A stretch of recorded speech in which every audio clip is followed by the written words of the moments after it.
Okay, we are recording now, and I'm going to put the title in here.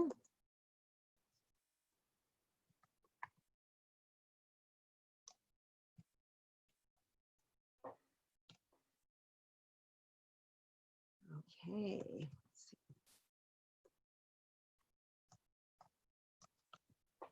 I'll tell you when we're going on. Okay. Okay, we're going to go live now, Okay. and it sets it up.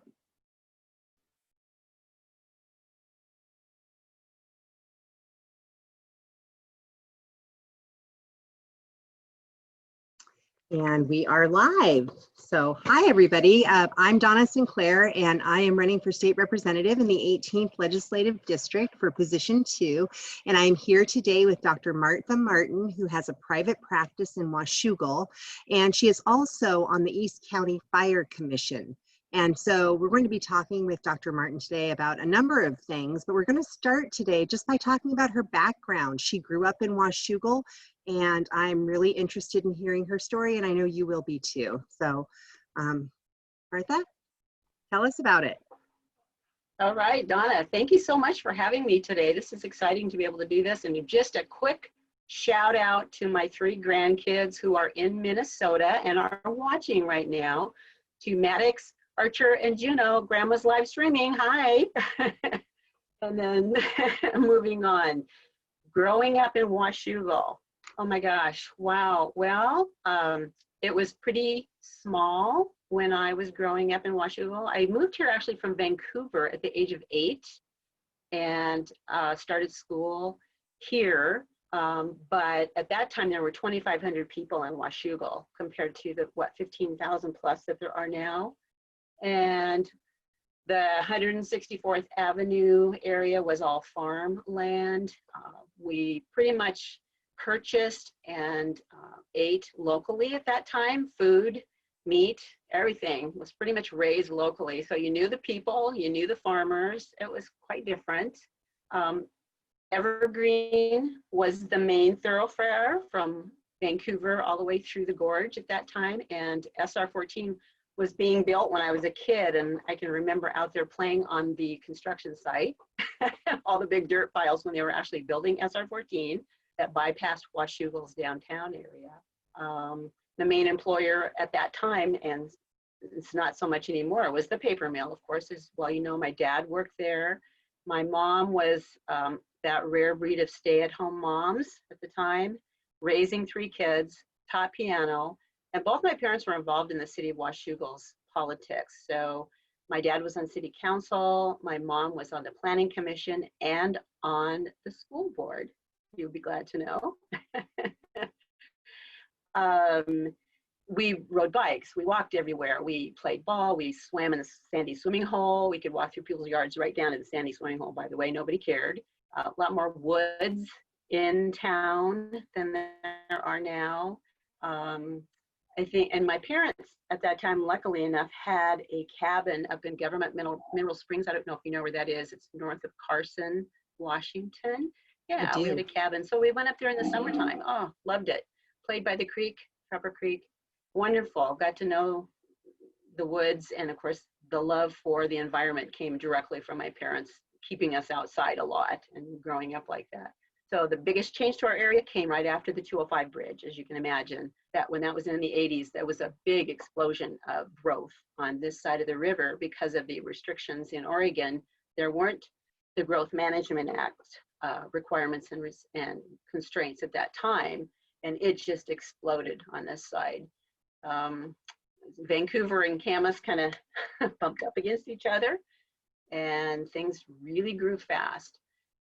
We lost the Black Forest, which was over by Lacamas Lake. I don't know if you've ever heard of that, where all those beautiful $1 million houses are built. It used to be a big forest all along the lake there.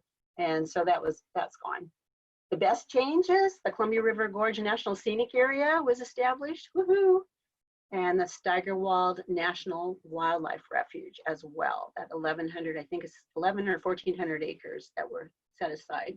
And all the trails and the protection of the historic sites and the parks that we have here. So good things definitely happened. but boy, it has changed a lot since I was a kid. Well, it sounds like you had public service is something that was central in your family. It was, and we had discussions in our family that were pretty interesting. My uncle Howard Martin was postmaster of Camas at that time when I was a kid in my teens, and he was friends with the newspaper editor of the newspaper, the Post Record, Hal Zimmerman. My uncle was a Democrat and Hal was a Republican, but they were really good friends. They worked together with the Kiwanis and the Chamber, putting those trees that were in downtown Camas, those when they were little baby trees and they grew up to be big trees, that was a project that they took on. So lots of contribution to the community and trying to better the community. That was instilled in me from early on through my parents and my family. Well, and so what are the major changes that you've seen? So you have 205 Bridge, but what does that mean for our area?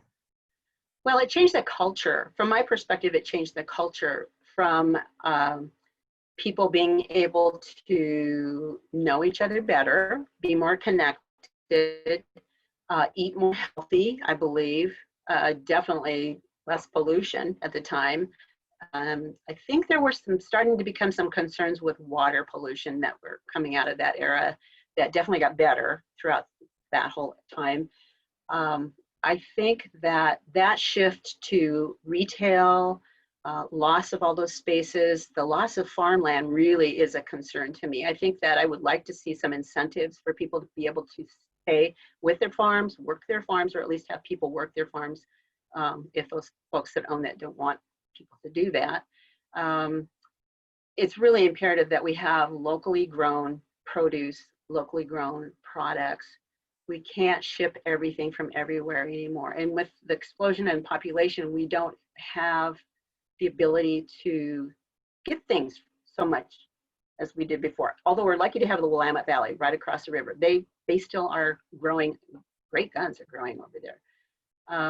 But definitely we need to have that protection of farmlands and our woods, our forests, our water, the watersheds, definitely. Glad to see the project going on in Steigerwald that's replacing all of that. That's huge for those little fingerling fish so that they can now grow and become big salmon like we want them to do. Yeah, that's really something to see that happening.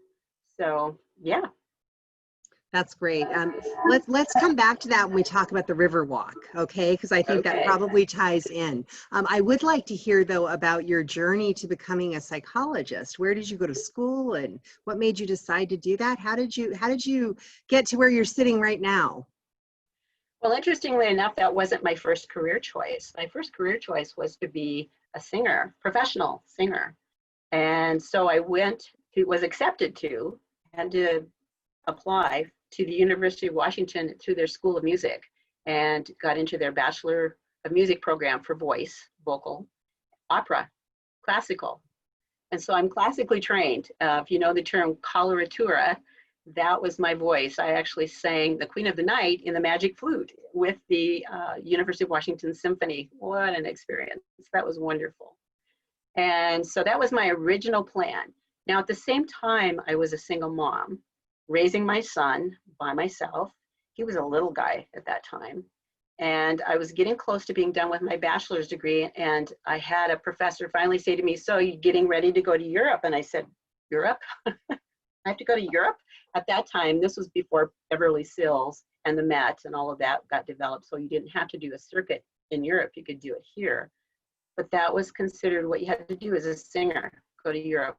And I thought, I can't take a little boy, he wasn't even 5 at the time, with me to Europe and develop a career that can't be good for him or for me.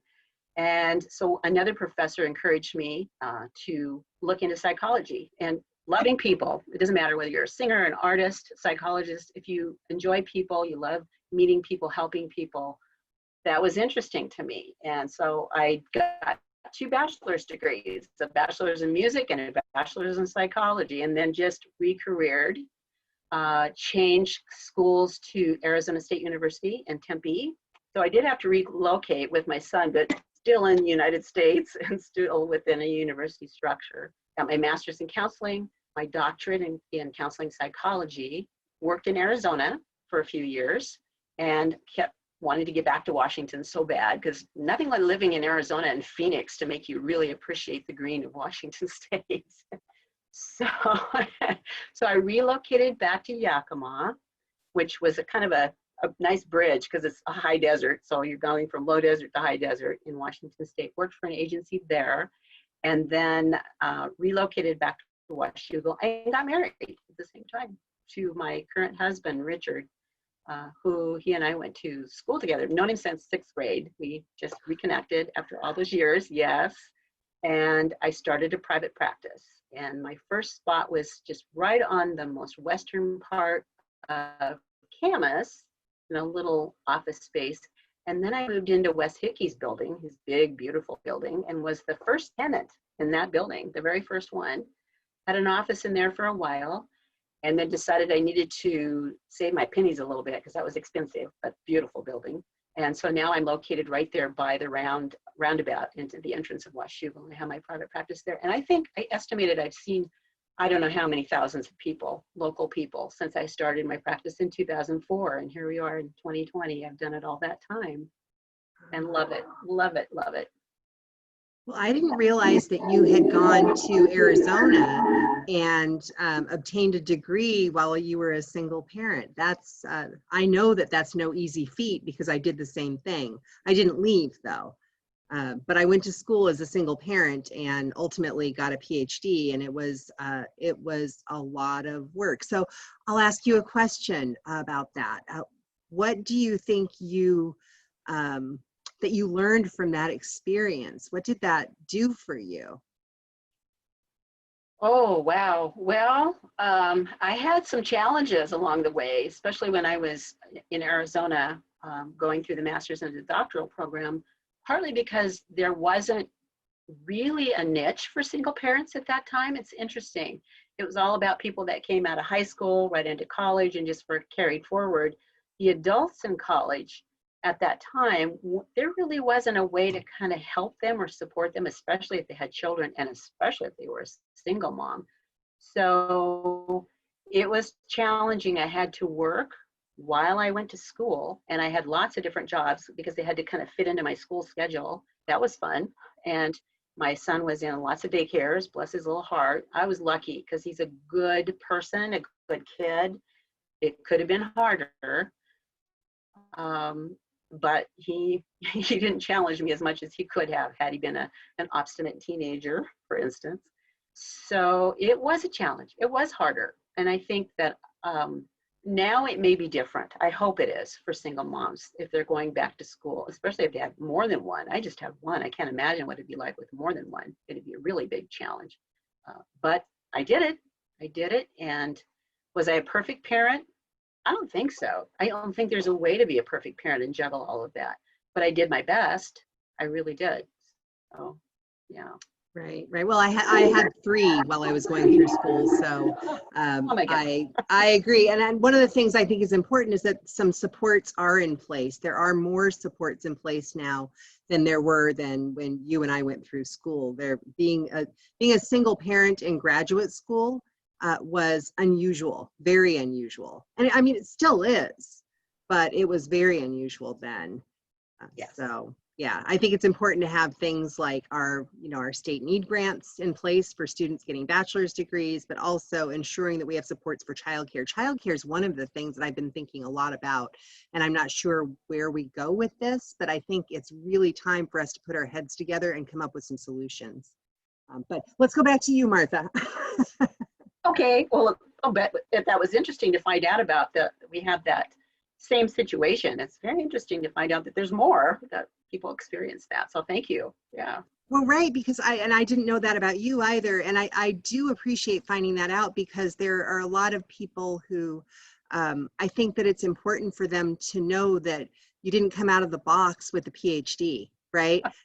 That no. there are non-traditional paths that take us to places like this, where you are, where I am today. And I gained a lot from having that experience. I think a lot of empathy for people who are struggling, but also some understanding of how the system works, and also it's important to have upward mobility opportunities. So for me, it was an upward mobility opportunity.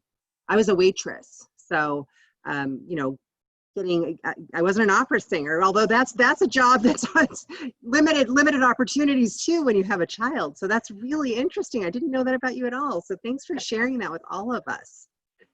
You're welcome. You're welcome. Yes, I know it was, when you talk about the limited opportunities, that's right. In my family, I am the only woman to have gotten a PhD ever in my entire family, any of my relatives. There's nobody that has a PhD. Several have masters, not women. Several men in my family, not women, men.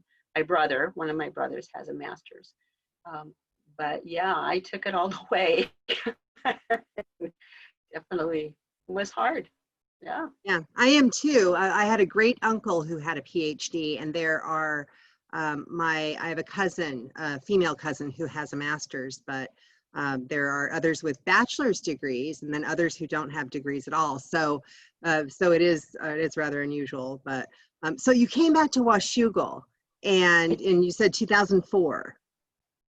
2003, actually. And interestingly enough, I was going back and forth between Yakima and Washougal at the time. My husband and I were building our house here in Washougal. He's a builder.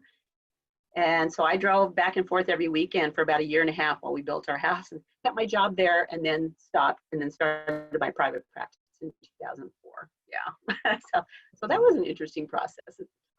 Well, and you told me Yeah. before that when you had your office in the West Hickey building, it was when Washougal was kind of really beginning to develop that whole our little town square that's so beautiful now. And what was that like? Well, when you're the only person in the building, it was really interesting because I was the first one, and there wasn't anybody else in there. I think Wes was in his office once in a while down the hall from me.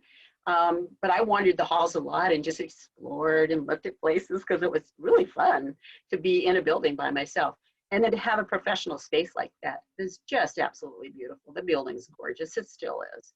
And what an addition to our downtown. It just made such a difference in what our downtown looked like and what people saw as their first impression of Washougal coming into that space.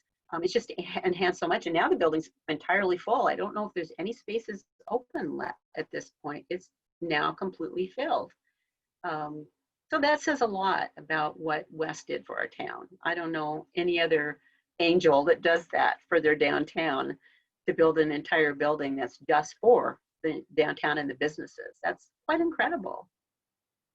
Well, I moved here in 2007, and so Washougal looked like this when I came here. I had driven through before, but not much. So I think my first visit to Washougal was 2006. So all I've known is kind of the charming little town that we have now, really, other than a visit here or there with a friend.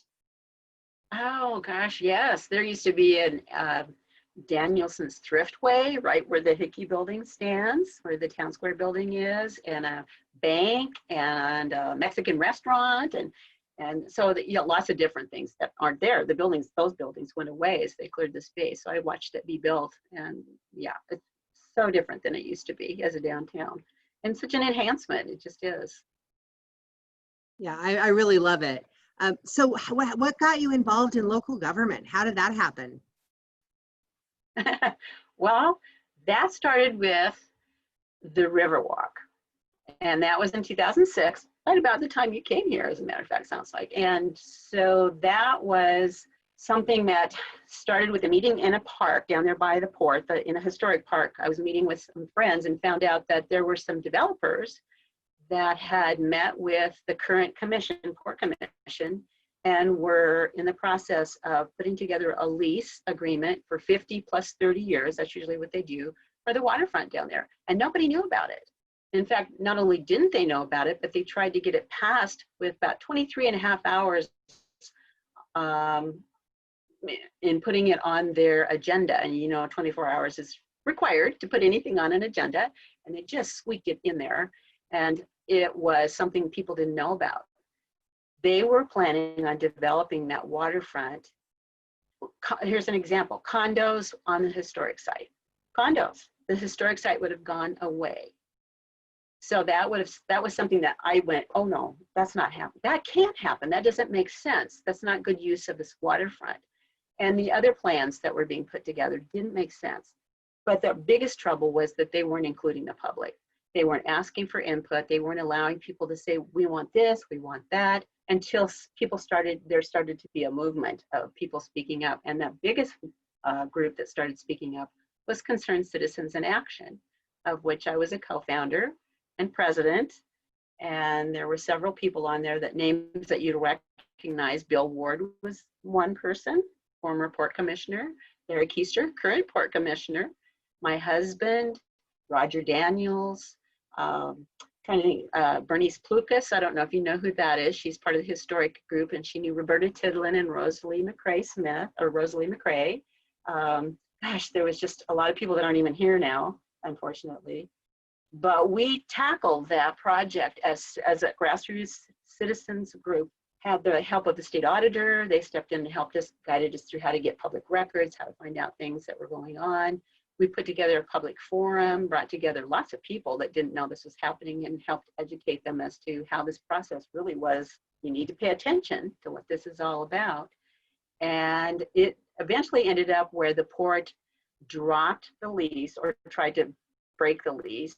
The developers took them to a mediator or an arbitrator, and the port did win. The developers lost, although the developers claimed bankruptcy right after, so they didn't. It was just a mess for the port, and that cost the port a lot of money.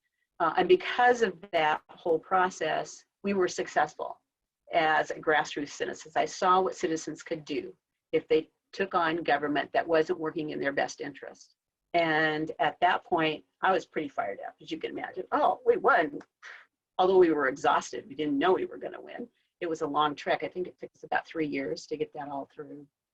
So there came an opening, I think it was about 2009, there was a opening on the ECFR board, which I ran for that position and lost that time to Commissioner Berg, who's currently on the ECFR commission. And he's a Vancouver firefighter, retired. And then in 2012, one of the commissioners retired and they appointed me. So I got appointed in 2012 to the commission, and then ran. And so far I've won every time, which I think I've run twice since then. So I just took all of that fire, not having a clue what a fire district was about, by the way. It was total naivete. I did not know. I don't know who does until you drill down into what does a fire district actually do. Was amazed at how much it was just a huge undertaking for me to learn. The learning curve was huge. And I was the first female on that commission ever. They never had a female before. And these people, white guys, I'll say it, had been there a long time, 30 plus years. And they had kind of abdicated their leadership role to the fire chief. And I was concerned about that, because I felt like we weren't getting the representation that we needed. So I asked a lot of questions.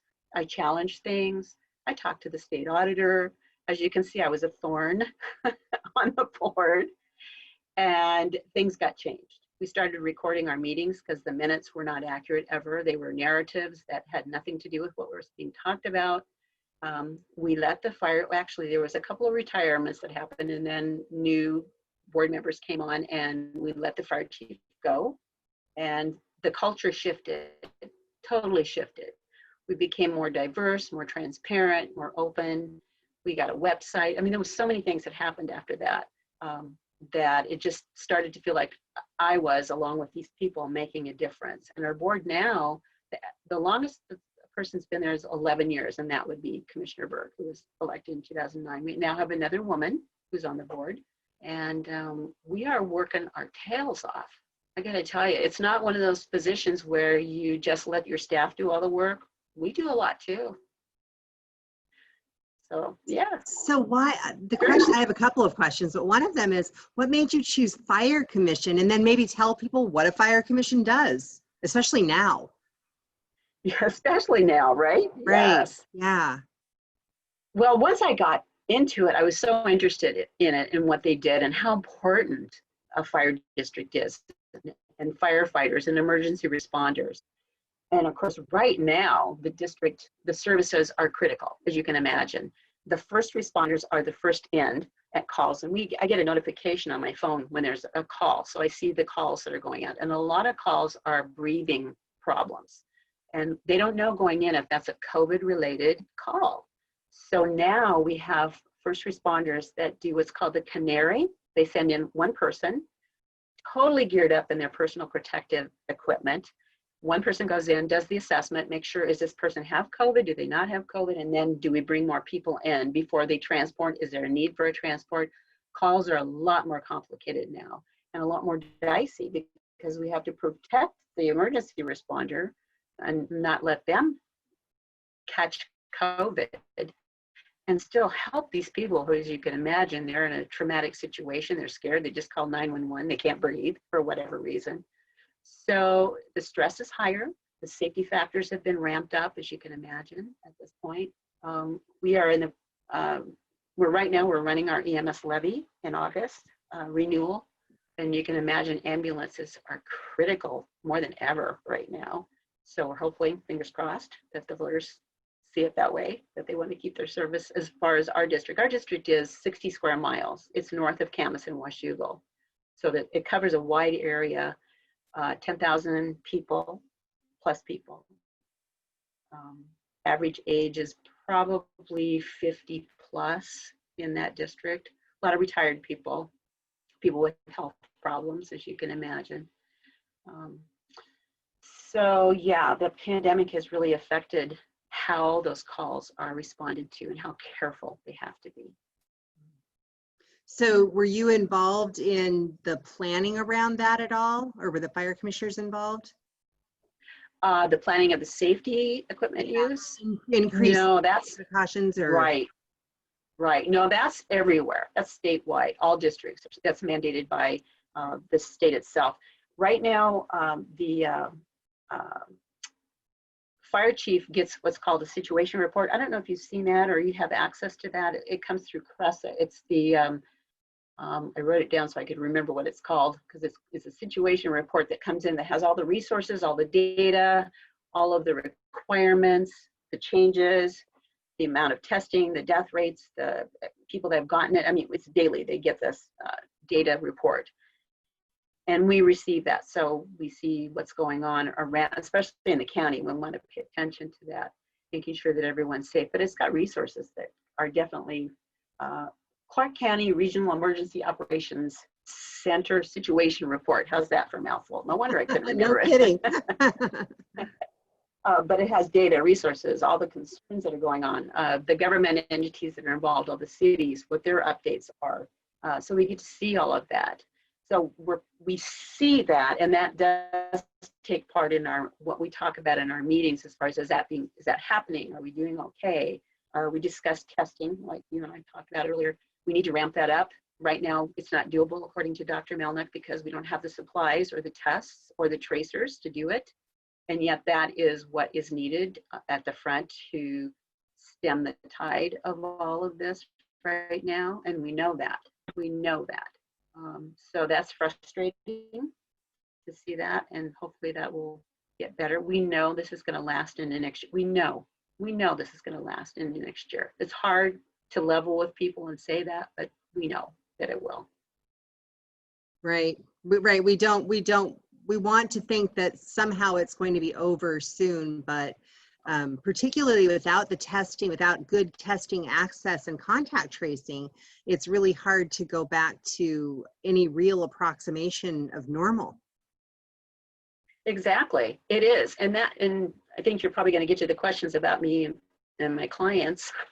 Yeah. Well, let's go ahead. The only other thing I wanted to ask you about this is, why don't you tell us about the levy, though? Tell us a little more so that people understand why they should support it. Absolutely. Good. Thank you for the opportunity. My chief will be so proud. Yeah. I mean, this is community. This is the community service, right? This is what operates the emergency response.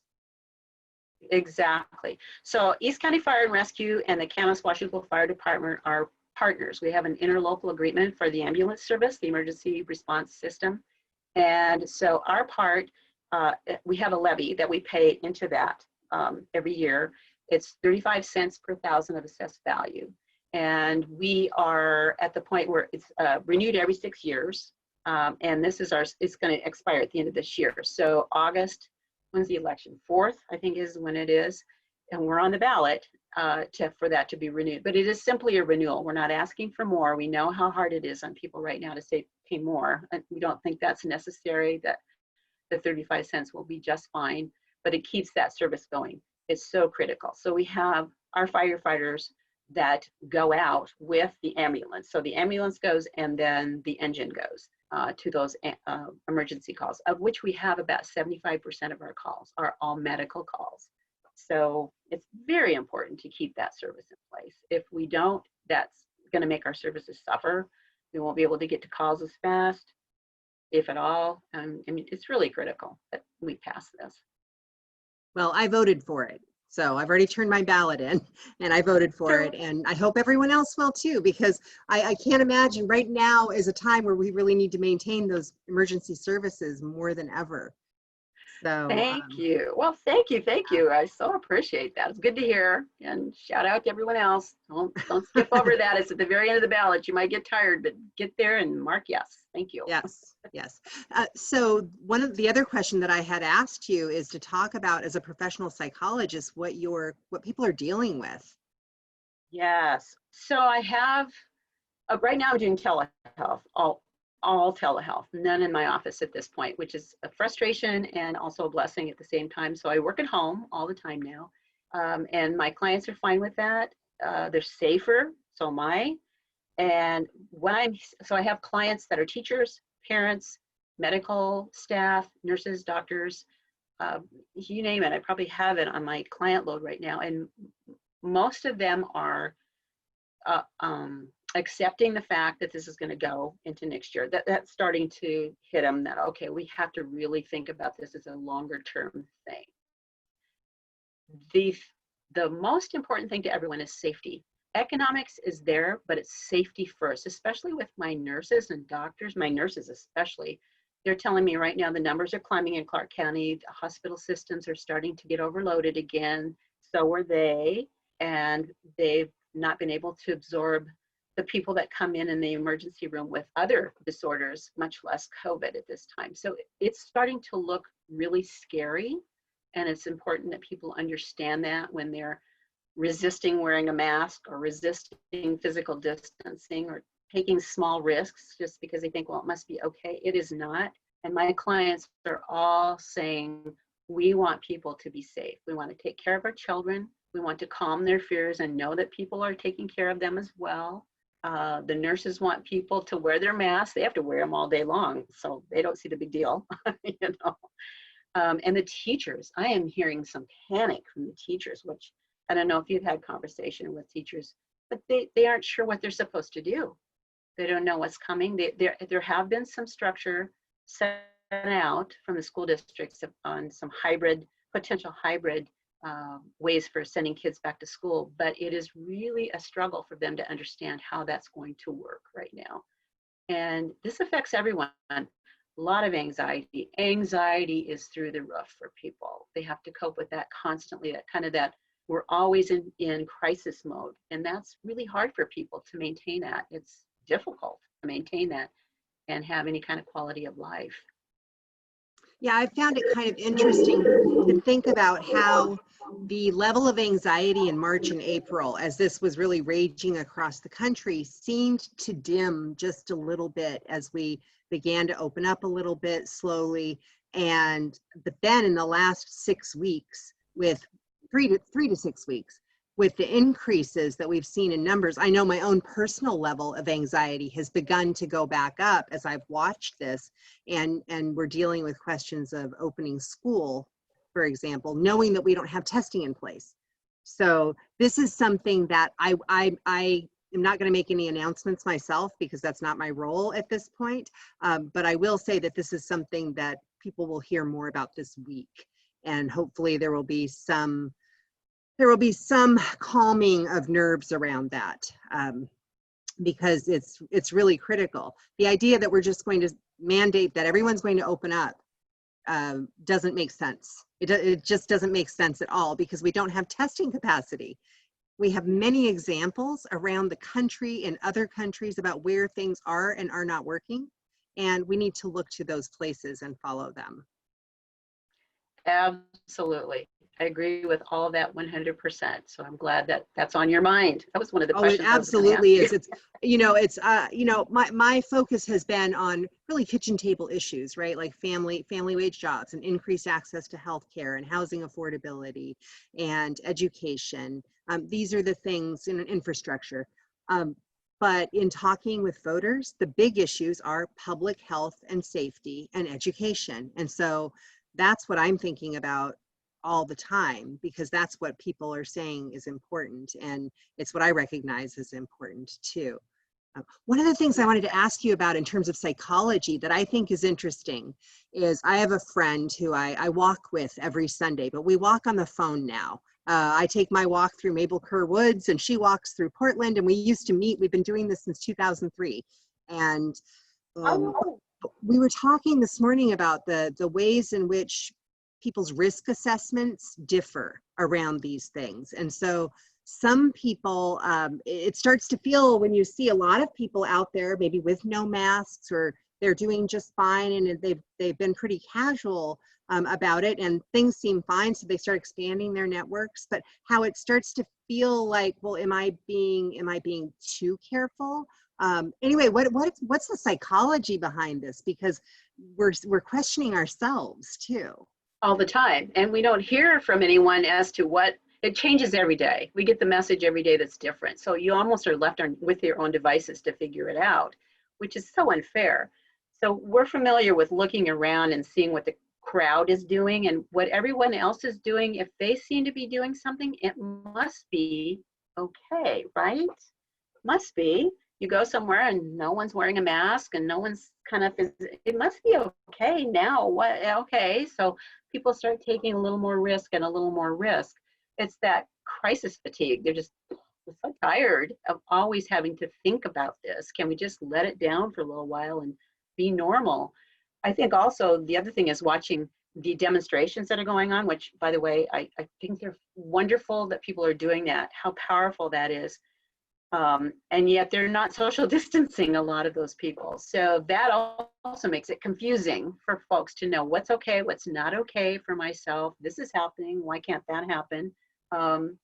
And there's no cohesive message being put out there for people. Please wear your mask. Please wash your hands. Please physically distance. And everyone do it. No exceptions. Do not have gatherings. Just don't do it. And we don't hear that from people consistently. It's been so politicized. So the psychology behind that is people looking at crowds, seeing what they think is normal given the circumstances, and just kind of thinking, okay, I can kind of get away with it.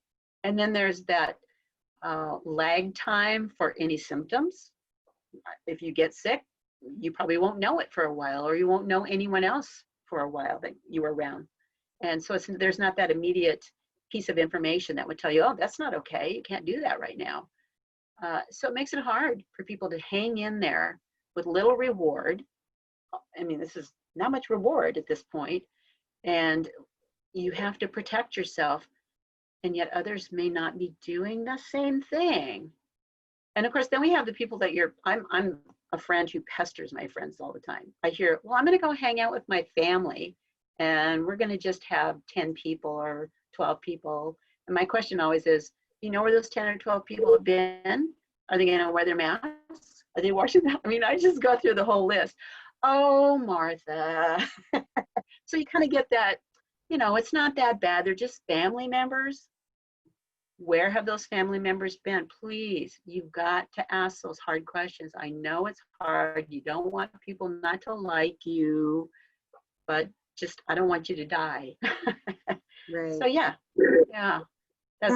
We're in a tough place right now. I know I see people who have pictures of their grandchildren on Facebook, and I'm not seeing my grandchildren. I've seen them twice, and so so I start feeling. I'm one of these people who start saying, "Well, gosh, I'd love to see my grandchildren," but I also know that a lot of younger people aren't taking it as seriously as I am. And so if I see them, if I spend too much time with them, then I could be exposed to the people they're exposed to. And so it's a ripple effect.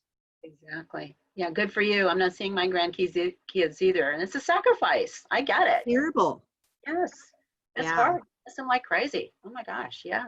So what are some coping mechanisms that we can share with people about how to get through this?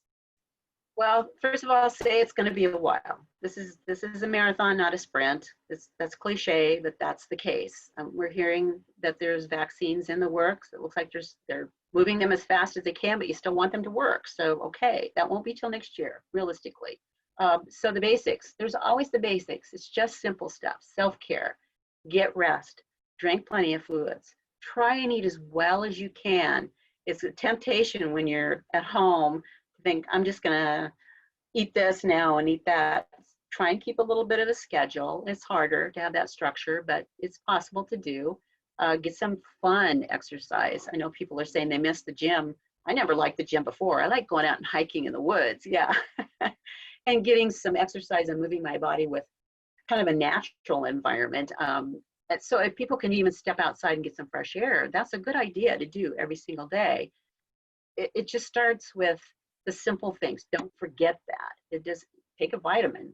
That's an easy thing to do. And watch the consumption of news. Oh my goodness. I have some of my clients that are just so troubled by everything that they hear and read. And I ask, how many hours are you doing this? Several a day. And that's hard on people. It becomes addictive. They're not able to process it. It comes at them fast and furious. It's very hard on them. And my concern is that this is going to create a situation, a lag time, well, PTSD, because people are so traumatized over and over and over by this. And they know people with this. They know people that died from this. By the time we come out on the other end, we're going to have some struggles with mental health that are more extreme than they were when we went into this. Well, that makes me ask, we're actually at our 40 minutes, believe it or not, 41. Wow. Yeah, it went by really quickly.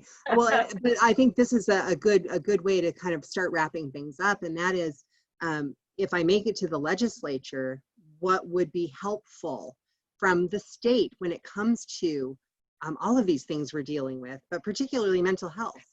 Okay, got my list. Ready? Yes, I am absolutely ready. Because I know you're going to be hitting the ground running, and this is still going to be going on. It won't be done by the time you do that. So if you have any influence on the testing process, please do something. That is so critical. So that would require funds of some kind. I know that's really important. And I know right up your alley is the health, community health, mental health, physical health, all of that. So critical right now. And our systems are really in bad shape. They're underfunded, overworked. They just need some more. They need some more. That's all there is to it. We need inclusive broadband for every part of Clark County. Thank you very much. The rural areas are suffering because, I'm out here with my DSL. I would love to have broadband. It would be so much better for what I do for a living, and so would it be for everyone else. And especially if we're going to be teaching at least some of the time for kids at home. It's critical. So we got to do that. And then I would like to just see some collaboration in government. We aren't having any of that right now. It's so divisive. I think we have a lot of healing to do. And after November, fingers crossed, I'm hoping that can happen. I am too. That's one of my goals, to try to bring people together to talk about the issues that we all need. And these are clearly the issues, the same things that we've been talking about, the public health systems, mental health systems and support. So the idea that we are just going to start cutting programs would exacerbate the situation that we are in so much more, that I think it's just untenable to talk about it that way. We've got to figure out what we are going to push the federal government to do, because we will have to push and say this is what we need. And we have to figure out how are we going to create a more progressive tax system that doesn't disproportionately affect sole proprietors like you, but does put the burden on those who can afford the burden, so that we can take care of people in society. Yes, I so agree. And I don't mind paying more taxes if it's going to go for services and help people. I really don't. For climate change, I'm all for that. I really am. For one payer healthcare system, woohoo, yes, absolutely. In my business, I would love to have that. Hmm. Yeah, so I really don't mind that so much if it's being utilized in ways that make sense. Right, right. Amazing. So do you have any questions for me? Well, you already touched a little bit on school. It sounds like you're going to address that as far as returning to school and what that structure could look like and some of the concerns there. But I have a question for you that might be hard to answer or easy to answer or something to ponder is where do you see yourself in 10 years? Where do I see myself in 10 years? Oh, that's a great question. Well, if I can make it to the legislature, that's where I see myself. I don't have aspirations for higher office. I have no desire to go to Washington, D.C. I want to be engaged at the state level in a way that can make a difference in the communities in this district.